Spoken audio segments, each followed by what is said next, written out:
નમસ્તે મિત્રો, આજે આપણે સ્ટાર્ટ કરવાના છે સ્વાધ્યાય 1.2 ના દાખલા નંબર 6 થી. બરોબર છે. આગલા લેક્ચરમાં આપણે 5 સુધી કમ્પ્લીટ કર્યું હતું.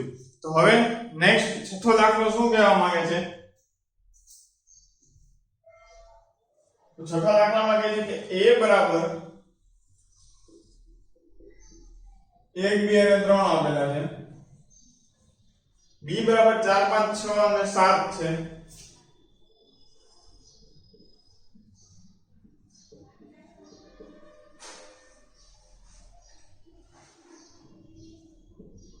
અને વિધેય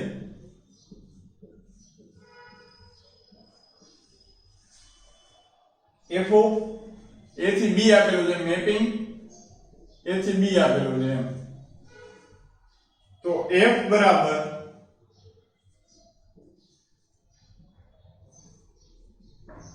1 4 2 5 અને 3 6 દ્વારા વ્યાખ્યાયિત છે. તો સાબિત કરો કે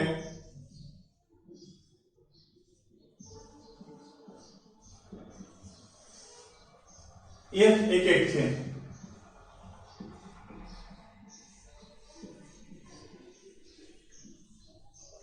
બરોબર છે. આપણે એવું સાબિત કરવાનું છે તો કે a બરાબર 1 2 3 b બરાબર આપણને 2 આપેલા છે, પણ આપણે સાબિત શું કરવાનું છે કે એક છે. શું એવું કંઈક સાબિત કરવાનું છે. આપણે અત્યાર સુધી જ્યારે એક વિધેય સાબિત કરવું હોય ત્યારે શું કરતા હતા કે f of x1 અને x2, એટલે કે જે પણ તમે x એટલે જેમાંથી પ્રદેશમાંથી તમે કોઈ પણ x લો, કોઈ પણ એક સભ્ય લો, બરાબર છે, અને એની પ્રતિબિંબ હંમેશા બધા સભ્યો માટે કેવું હોય, અલગ અલગ જો મળતું હોય તો તેને શું આપણે કહેવાય, એક વિધેય થાય છે તેવું કહેવાય છે. તો હવે આપણે જોઈએ કઈ રીતે એક થશે.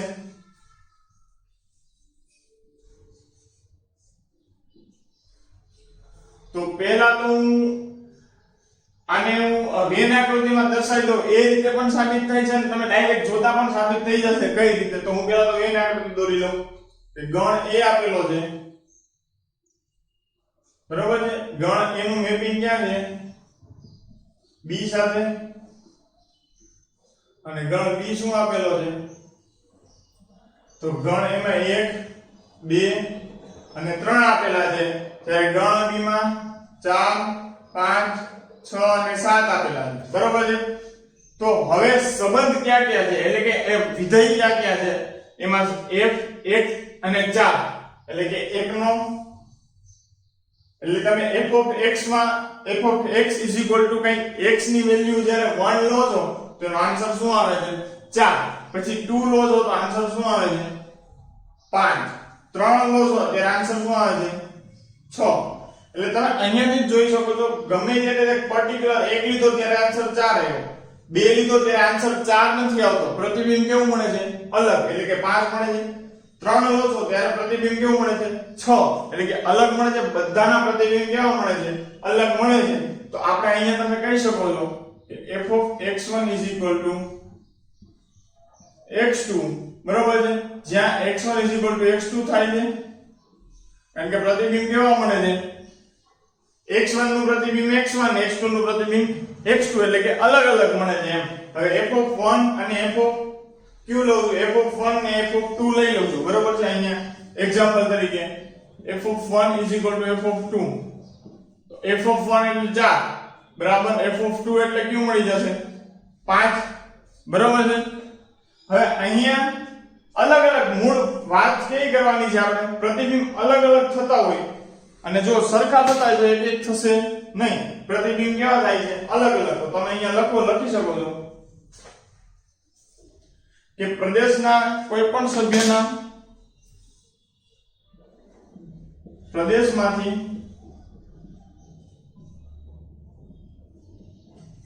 કોઈ પણ સભ્યનું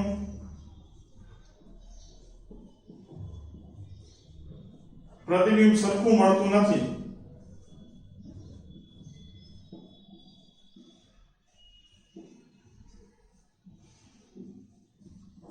જ્યારથી વિધેય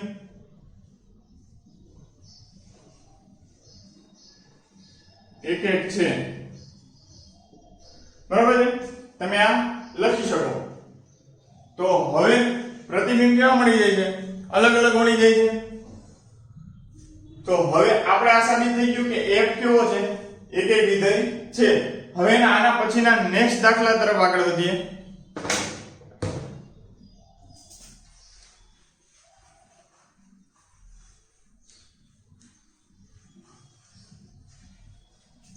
હવે જોઈએ દાખલા નંબર 7.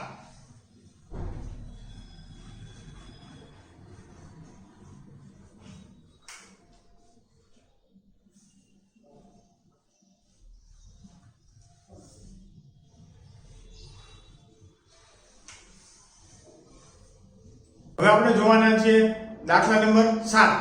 તો દાખલા નંબર 7 માં બે પેટા પ્રકાર આપેલા છે, પહેલો અને બીજો. તેમાં સૌપ્રથમ આપણે પહેલું જોઈએ. તો દાખલા નંબર 7 માં કહેવા શું માંગે છે? તો કે વિધેય એક કે વ્યાપ્ત છે કે નહીં એ નક્કી કરો. બરોબર છે? હું ટૂંકમાં લખી રાખું છું કે વિધેય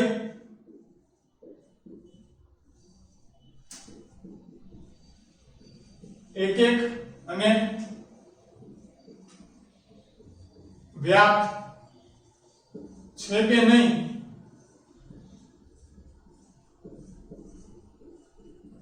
એ નક્કી કરો. બરોબર છે? તો સૌપ્રથમ એમાં પહેલું જોઈએ. પહેલું આપણને વિધેય આપેલું છે, ફંક્શન r થી r નું મેપિંગ આપેલું છે. f of r to r છે એ f of x is equal to 3 minus 4x દ્વારા વ્યાખ્યાયિત વિધેય છે.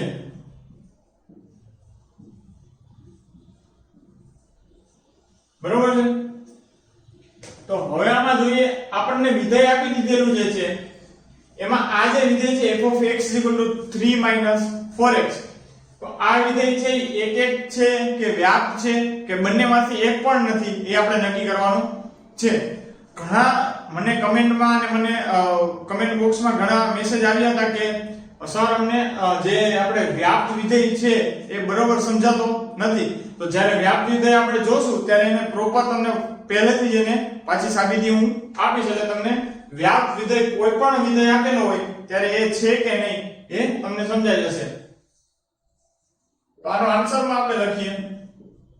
પહેલા તો એક વિધેય હોય તેના માટે મારે કન્ડિશન શું થવી જોઈએ કે હું કોઈ પણ બે એલિમેન્ટ એટલે કે કોઈ પણ બે સભ્યો લઈ લઉં પ્રદેશમાંથી. આ શું છે આપણો પ્રદેશ?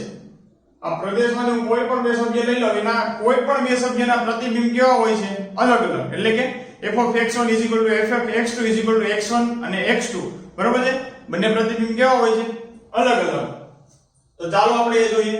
તો સૌપ્રથમ હું x1 અને x2 શેમાંથી લઈ લઉં? r માંથી. પણ r કેવો હશે અહીંયા? પ્રદેશ.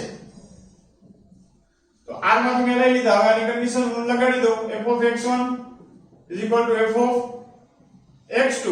તો f of x1 એટલે અહીંયા f of x = 3 minus 4x હતું. તો 3 minus 4x અહીંયા x હતો એટલે અહીંયા x. અહીંયા શું છે? x1. તો અહીંયા 3 minus 4 minus 3 x1 = 4 minus 3 x2. કારણ કે અહીંયા શું આપેલું છે? x2.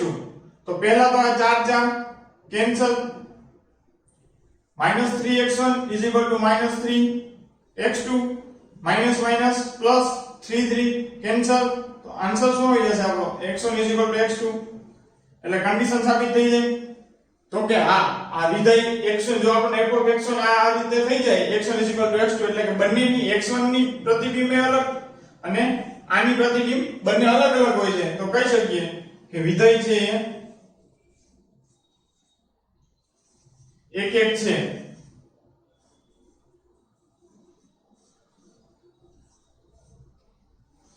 એવી જ રીતે હવે આપણે વ્યાપ્ત સાબિત કરીએ. વ્યાપ્ત છે કે નહીં, બરાબર છે, એની સાબિતી આપીએ. તો વ્યાપ્ત છે કે નહીં એના માટે મારે શું કરવું પડશે? પહેલા તો હું વ્યાપ્ત વિધેય કોને કહેવાય ફરીથી રિવાઇઝ કરું છું, ઘણાને વ્યાપ્ત વિધેયમાં પ્રોબ્લેમ થાય છે. તો એની કન્ડિશન એવી છે કે f of x is equal to y થવું જોઈએ. બરોબર છે કે જ્યાં x ક્યાંથી હોવું જોઈએ, અહીંયા આપણે આના ઉપરથી લઈએ એટલે કે x પ્રદેશમાંથી હોવું જોઈએ. પ્રદેશ કોઈ પણ હોય, હું એમ નામ લખું છું પ્રદેશમાંથી, અને જે y હોય છે હંમેશા કેવો હોવો જોઈએ, સહપ્રદેશમાંથી. બરોબર છે.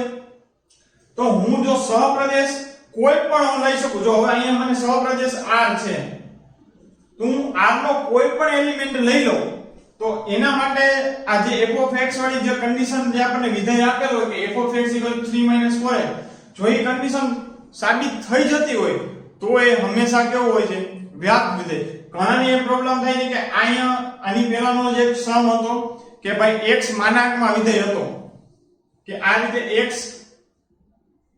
હતો. બરાબર છે. આ શું હતો, મહત્તમ પૂર્ણાંક હતો.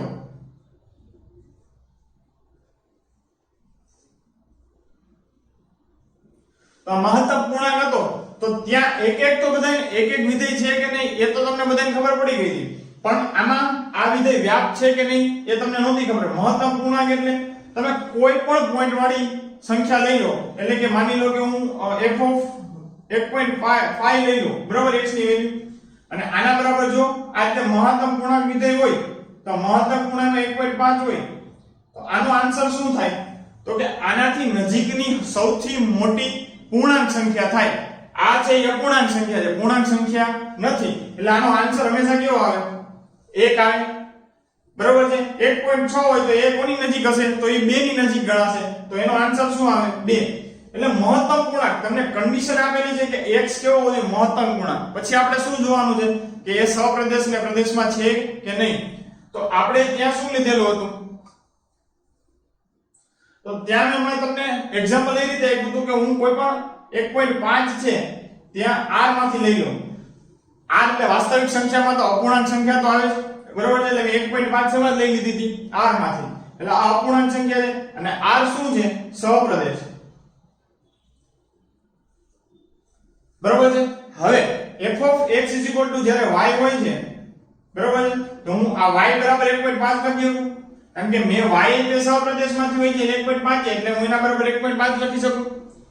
તો આનો f of x કે x ની વેલ્યુ માટે આન્સર 1.5 આવે, તો કે એકય માટે ન હોય, કોઈ પણ x ની વેલ્યુ તમે આમાં મૂકો આની અંદર, બરોબર છે, પોઈન્ટ વાળી અપૂર્ણાંક સંખ્યા કોઈ પણ મૂકો તેનો આન્સર શું આવે, હંમેશા પૂર્ણાંક આવે. એ પણ કેવો, મહત્તમ પૂર્ણાંક છે એટલે, બરોબર છે. આમાં x ની વેલ્યુ તમે ગમે તે મૂકો તો આન્સર મહત્તમ પૂર્ણાંક જ આવે. કોઈ પણનો આન્સર 1.5 એટલે કે પોઈન્ટમાં આન્સર આવશે નહીં. એટલા માટે આપણે કીધું હતું કે આ વ્યાપ્ત નથી. બરોબર છે મિત્રો. આ તમને સીધી અને સાધારણ રીતે મેં તમને સમજાવ્યું. હજી પણ ન સમજાય તો હું તમને બીજા ઉદાહરણથી તમને વ્યાપ્ત વિધેય સમજાવીશ, પણ હવે આશા રાખું છું કે આ તમને સમજાઈ જ ગયું હશે. તો હવે આપણે આ દાખલામાં આમાં આ જે આપેલું છે આપણને એમાં જોઈએ કે વ્યાપ્ત થશે કે નહીં. તો પહેલા તો એ કે અહીંયા મારે વ્યાપ્ત વિધેય થશે કે નહીં, બરાબર છે. તો પહેલા તો હું કોઈ પણ y થઈ સહપ્રદેશમાંથી લઈ લઈશ, એટલે y r માંથી લઈ લઈશ, પણ r કેવો છે અહીંયા સહપ્રદેશ તરીકે, બરાબર છે. હવે y નું સહપ્રદેશમાંથી લઈ લો તો y બરાબર f of x, તો y બરાબર f of x એટલે શું છે આપણો 3 - 4x. તો y બરાબર જો 3 - 4x હોય તો મારે હવે જવાનું શું છે, સાબિત શું કરવાનું છે, f of x y, બરોબર છે. એટલે હું અહીંયા x ને કરતા બનાવીશ. હંમેશા જ્યારે y બરાબર f of x ને પછી f of x ની વેલ્યુ તમે પુટ કરો એટલે હંમેશા x ને કરતા બનાવવાનો, એટલે x ને આ બાજુ લઈ જાય એટલે 4x 3 - y, x ને હું કરતા બનાવું એટલે x 3 - y/4, બરોબર છે. તો આ શું મળી ગયું, x બરાબર મને કંઈક મળી ગયું. તો હું અહીંયાથી જ હવે આગળ વધું તો અહીંયા બંને બાજુ હું શું કરી લઉં, ફંક્શન એડ કરી દઉં, એટલે કે બંને બાજુ હું ફંક્શન લઈ લઉં તો અહીંયા શું થઈ જશે, f of x, અને આ બાજુ શું થઈ જશે, f of 3 - y/4. હવે મારે સાબિત શું કરવાનું હતું, તો કે f of x y. તો આ બાજુ મારે f of x તો આવી ગયું, તો હવે આ બાજુ મારે શું કરવાનું થાય છે, y લાવવાનું થશે. તો હું f of x ને એમનો રાખી દઉં. હવે f of x 3 y/4 જો f of x 3 4x હોય તો f of 3 y/4 શું થાય? તો કે 3 4 અને x ની જગ્યાએ અહીંયા શું આવી જાય? 3 y divided by 4. અહીંયા 4 4 કેન્સલ, તો આ શું થશે? 3 3 પછી માઈનસ અહીંયા ગુણાશે એટલે અહીંયા 3 માઈનસ થઈ જશે ને માઈનસ માઈનસ પ્લસ y, તો આન્સર શું આવશે? y. કોના બરાબર? તો કે f of x બરાબર.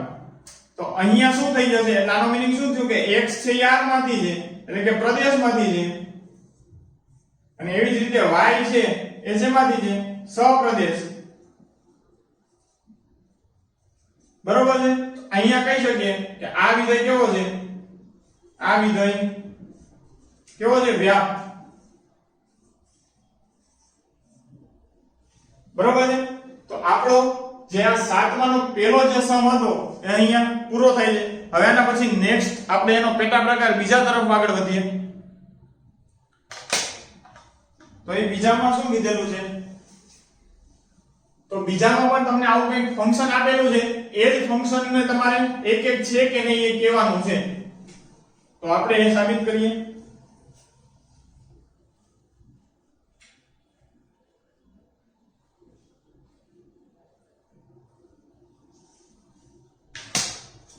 તો ચાલો સેકન્ડ જોઈએ આનો. તો સેકન્ડ શું કીધેલું છે કે ફંક્શન આપેલું છે r થી r. બરાબર છે? એ f of x 1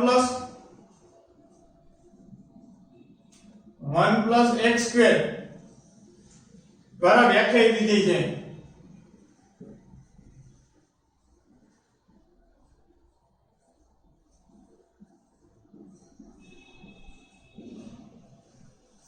બરોબર છે? આના દ્વારા વ્યાખ્યાયિત થઈ છે. તો આપણે હવે સાબિત કરવાનું છે કે આ રહ્યો, બરોબર છે, એ એક એક છે કે નહીં.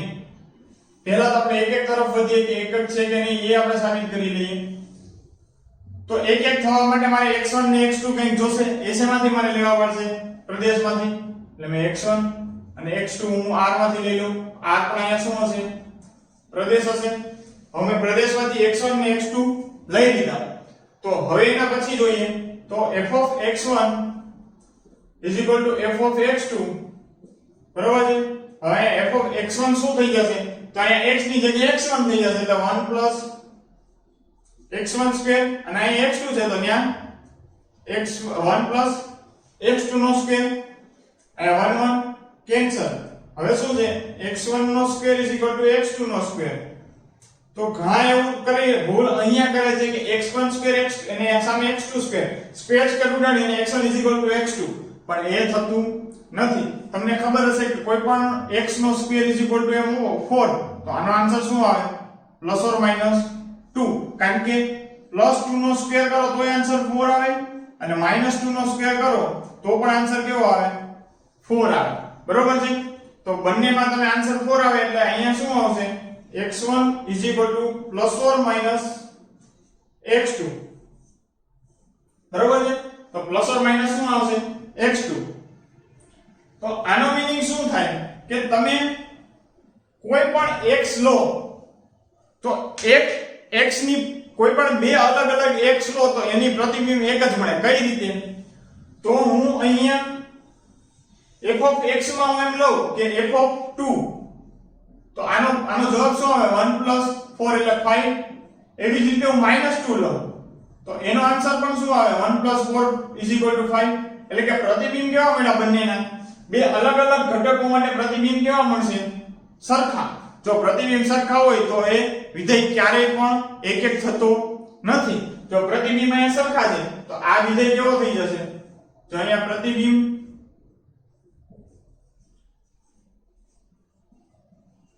સરખા હોવાથી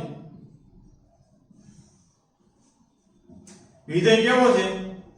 એક એક તો નથી. બરોબર છે?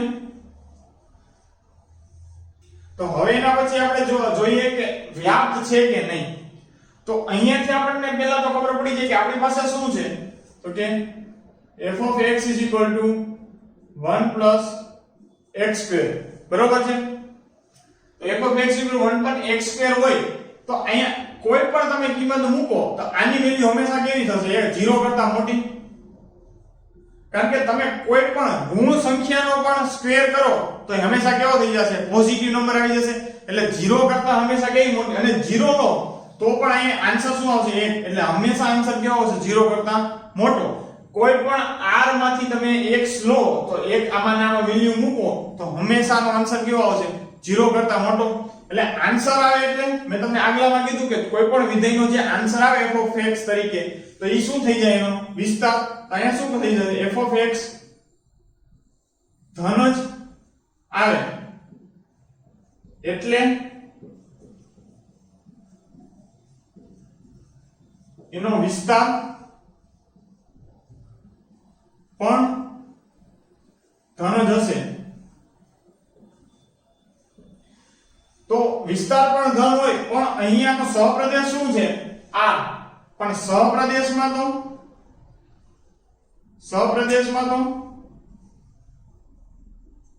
ઋણ સંખ્યા પણ હોય છે. શું કામ સહપ્રદેશમાં ઋણ સંખ્યા છે? તો કે સહપ્રદેશ શું છે? અહીંનો r છે. તો r એટલે કે વાસ્તવિક સંખ્યામાં તો બધી સંખ્યાનો સમાવેશ થાય છે. તો જો અહીંયા શું થઈ જશે કે વિસ્તાર છે એ નોટ ઇક્વલ ટુ શું થઈ જશે? સહપ્રદેશ થઈ જશે. બરોબર છે? કારણ કે વિસ્તારમાં ખાલી પોઝિટિવ એટલે કે ધન નંબર જ હશે, જ્યારે સહપ્રદેશમાં નેગેટિવ પ્લસ પોઝિટિવ બંને નંબર આવી જશે. જો આ સરખું ન થાય તો આપણે કહી શકીએ કે આ વ્યાપ્ત વિધેય નથી. બરોબર છે? તો આ કેવો થઈ જશે? આપણો વ્યાપ્ત વિધેય નથી. તો હવે આ પણ આપણે સાબિત કરી દીધું કે આ એક પણ નથી અને આ વ્યાપ્ત પણ નથી. અને આગલો પેટા પ્રકાર પહેલામાં શું હતું? એક પણ હતું અને વ્યાપ્ત પણ હતું. શું હતું એ મને અત્યારે શું હતું એમાં જોઈ લઈએ. એમાં f of x 3 - 4x એટલે એક અને વ્યાપ્ત બંને હતું. અને હવે એના નેક્સ્ટ દાખલામાં એક નથી અને વ્યાપ્ત પણ નથી. તો હવે આના પછી આપણે નેક્સ્ટ જોઈએ દાખલા નંબર 8. તો દાખલા નંબર 8 માં શું કહેવા માંગે છે?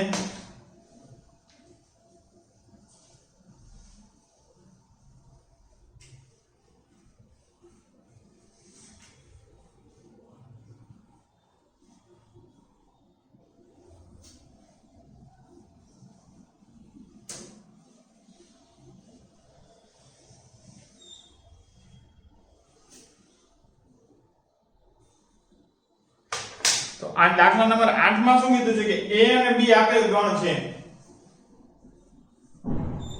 a અને b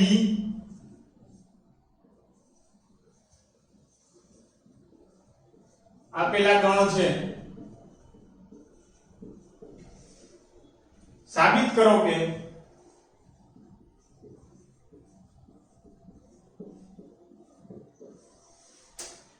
f of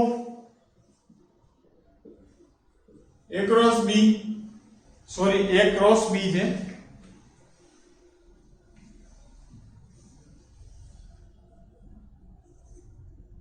એનું મેપિંગ આપેલું છે b cross a સાથે અને ત્યાં કીધેલું છે કે f of ab વિધેય આપેલું છે આ રીતે ab હોય તો ત્યાં b અને a આવી જાય દ્વારા વ્યાખ્યાયિત છે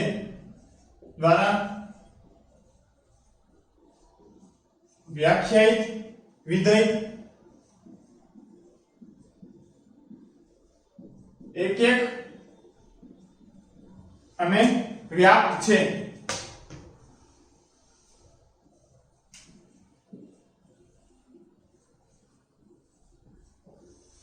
આવું આપણે સાબિત કરવાનું છે. એક પણ છે અને વ્યાપ્ત પણ છે. અહીંયા મારે પહેલા તો શું કરવાનું છે તો કે કોઈ પણ a1 b1 અને a2 b2 શેમાંથી લઈ લેવા પડશે? પ્રદેશમાંથી. તો પ્રદેશ શું છે અહીંયા આપણો a cross b. બરોબર છે કે જ્યાં શું હશે તો કે a1 અને a2 શેમાંથી હશે? a માંથી. અને b1 અને b2 શેમાંથી હશે તો કે b માંથી. બરોબર છે? તો હવે આપણે લઈએ કે f of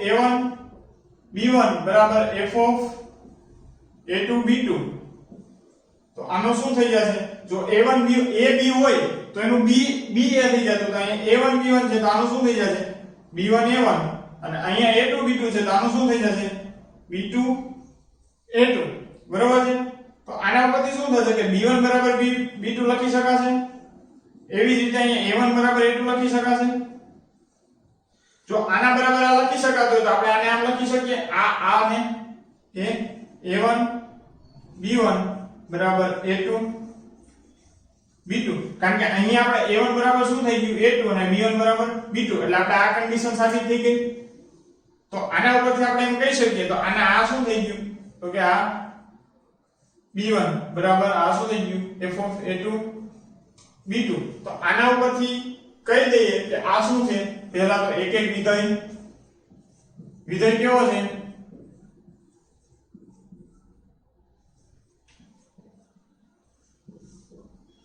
બરાબર છે તો હવે એના પછી જોઈએ કે વ્યાપ્ત છે કે નહીં એ આપણે જોવાનું છે તો હવે વ્યાપ્ત છે કે નહીં એના માટે પહેલા તો હું કોઈ પણ b of a લઈ લઉં એમાં શેમાંથી લેવાનું છે તો કે b ક્રોસ a મતલબ કે સહપ્રદેશમાંથી તો હું કોઈ પણ સહપ્રદેશમાંથી b of લઈશ હું કોઈ પણ અહીંયા માની લો કે હું 2 3 લઉં તો આનો જો 2 3 આ 2 3 થતો હોય તો આનો f of અહીંયા આ શું થઈ જશે 3 2 બરાબર શું થઈ જશે 2 3 તો આવા કોઈ પણ સંખ્યા અહીંયા a b આપેલું છે જો સંખ્યાથી આપણે તમે જોશો તો તમને વધારે સરળતાથી ખબર પડશે કે આ શું કહેવા માંગે છે તો કે f of 3 and 2 હોય તો એનો આન્સર શું થશે 2 and 3 તો તમે આવું કોઈ પણ b of b અને a લઈ લો તો એ સહપ્રદેશમાંથી લઈ લો એના માટે શું થઈ જશે તો કે f of ab બરાબર b of ba થઈ જશે બરોબર છે તો અહીંયા શું હશે કે જ્યાં ab હશે એ હંમેશા કેવો હશે a ક્રોસ b માંથી કારણ કે a ક્રોસ b શું છે પ્રદેશ આના પરથી કહી શકાય કે આ વિધેય કેવો છે વ્યાપ્ત વિધેય છે બરોબર છે તો આપણો અહીંયા આઠમો દાખલો પણ અહીંયા પૂરો થાય છે હવે આના પછીના લેક્ચરમાં આપણે નેક્સ્ટ 9મા દાખલાથી સ્ટાર્ટ કરીશું થેન્ક યુ